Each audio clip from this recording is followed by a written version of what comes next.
வணக்கம், இது உங்கள் அமிர்தா சமையல். இன்றைக்கி நம்ம பார்க்க போகிற ரெசிபி உளுந்தம் பருப்பு சாதமும் கத்திரிக்காய் பச்சடியும் எப்படி பண்ணுறதுன்னு பார்க்க போகிறோங்க. வீடியோக்குள்ளே போகிறதுக்கு முன்னாடி சேனலை சப்ஸ்கிரைப் பண்ணாதவங்க கீழே இருக்க ரெட் கலர் பட்டனை ப்ரெஸ் பண்ணி சப்ஸ்கிரைப் பண்ணுங்கள். அப்படி பக்கத்தில் இருக்க பெல் ஐக்கானையும் கிளிக் பண்ணிடுங்க. அப்போ தான் நாங்கள் அப்லோட் பண்ணுற வீடியோஸ் உங்களுக்கு நோட்டிஃபிகேஷனாக வரும். வாங்க வீடியோக்குள்ளே போகலாம். அரிசி பார்த்திங்கன்னா இதில் வந்து 200 கிராம் அரிசி எடுத்து வச்சுருக்கேன். அதில் பாதி அளவு கருப்பு உளுந்து எடுத்து வச்சுருக்கேன். 100 கிராம் பூண்டு பல் வந்து 4 பல் மட்டும் எடுத்திருக்கேன். ஒரு 10 பல் வரைக்கும் கூட சேர்த்துக்கலாம், நல்லா தான் இருக்கும். இன்றைக்கி நான் 4 மட்டும்தான் எடுத்திருக்கேன். 1 ஸ்பூன் ஜீரகம், 1/4 ஸ்பூன் மட்டும் வெந்தயம் எடுத்திருக்கேன். அப்புறம் உப்பு, தேவையான அளவு உப்பு எடுத்து வச்சுருக்கேன். ஃபஸ்ட்டு குக்கரில் நம்ம எடுத்து வச்சுருக்கிற அரிசியும் பருப்பையும் சேர்த்துக்கலாம்.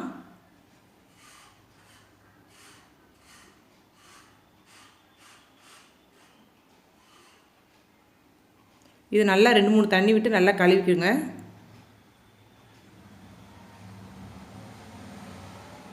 கழுவியாச்சு. இப்போ வந்து 1 டம்ளர் அரிசிக்கு 2 டம்ளர் தண்ணி வைப்பாங்க. அதை கணக்கு பண்ணி தண்ணி வச்சுக்கோங்க. நீங்கள் எவ்வளோ தண்ணி உங்கள் குக்கருக்கு வைப்பீங்களோ அந்த அளவுக்கு வச்சுக்கோங்க. நான் இப்போ வந்து 300 கிராம் அரிசி எடுத்திருக்கேன். அதனால் 600 ml தண்ணி வைக்க போகிறேன்.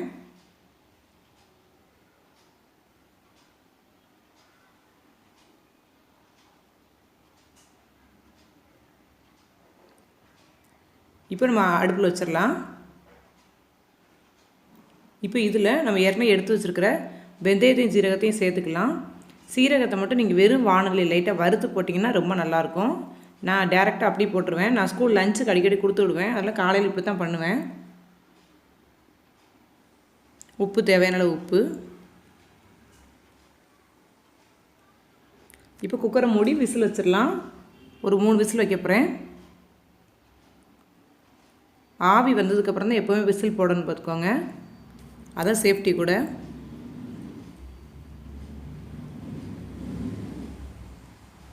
ஆவி வந்துச்சு. இப்போ நம்ம வெயிட் போட்டுடலாம்.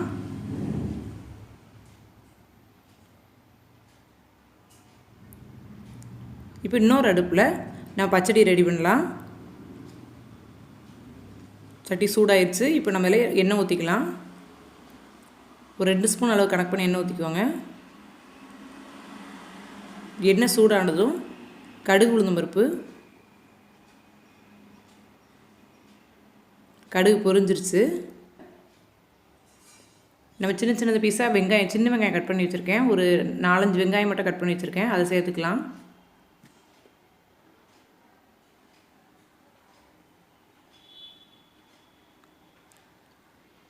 இப்போ லைட்டாக வெங்காயத்தை வதக்கிக்கோங்க.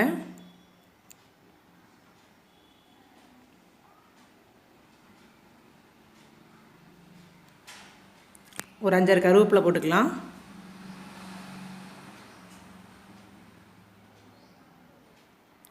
அதுக்கப்புறம் பார்த்திங்கன்னா ஒரே ஒரு தக்காளியை சின்ன சின்ன பீஸாக கட் பண்ணி வச்சுருக்கேன். அதை சேர்த்துக்கலாம். ஒரு தக்காளி போதும். ஏன்னா நம்ம அடுத்து புளி தண்ணி ஊற்றுவோம். அதில் ஒரு தக்காளி மட்டும் போதும்.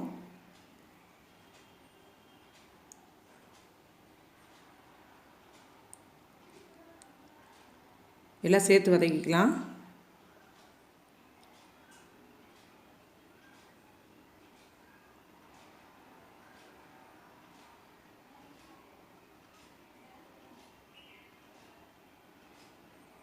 இது வதங்கினதுக்கப்புறம் இது கூட ஒரு 5 மீடியம் சைஸ் கத்திரிக்காவை சின்ன சின்ன பீஸாக கட் பண்ணி எடுத்து வச்சுருக்கேன். நீல வாக்கில் கட் பண்ணாலுமே சின்ன சின்ன பீஸாக கட் பண்ணணுங்க. கத்திரிக்காய் வந்து கட் பண்ணோடனே தண்ணியில் தான் போட்டு வைக்கணும், இல்லைன்னா கத்திரிக்காய் ரொம்ப கருத்து போயிடும். இப்போ கத்திரிக்காய் சேர்த்து வதக்கிக்கலாம்.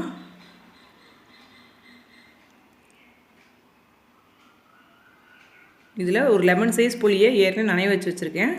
அதனால் கரைச்சி சேர்த்துக்கலாம்.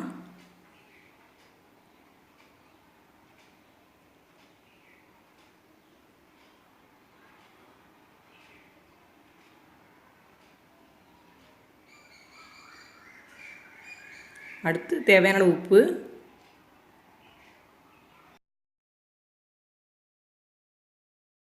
அரை ஸ்பூன் மிளகாய் பொடி சேர்த்துருக்கேன். நீங்கள் தனி மிளகாய் பொடி மட்டும்னா 1 ஸ்பூன் சேர்த்துக்கோங்க. நான் ஒரு அரை ஸ்பூன் சாம்பார் பொடியும் சேர்ப்பேன். அதனால் இது அரை ஸ்பூன் மட்டும் மிளகாய் பொடி சேர்த்துருக்கேன். இப்போ இது கூட நல்லா கலக்கி விட்டுக்கோங்க. ஒரு 1/4 ஸ்பூன் மஞ்சள் பொடி இதோட சேர்த்துக்கோங்க.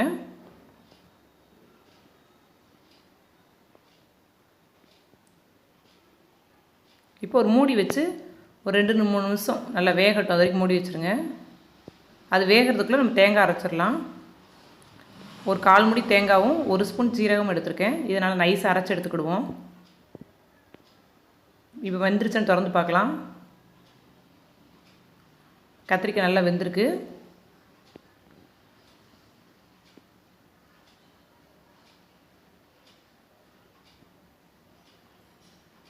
இப்போ இதில் நம்ம அரைச்சி வச்சுருக்க தேங்காவை சேர்த்துக்கலாம்.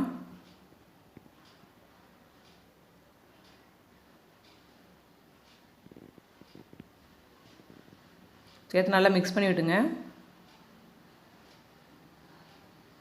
தேங்காயோட பச்சை வாசனை போகிற அளவுக்கு இன்னும் 2 நிமிஷம் கொதிக்கட்டும். மூடி வச்சுருவோம்.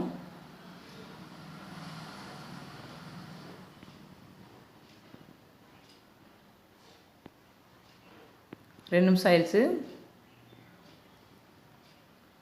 டேஸ்ட்டான கத்திரிக்காய் பச்சடி ரெடி ஆயிடுச்சு.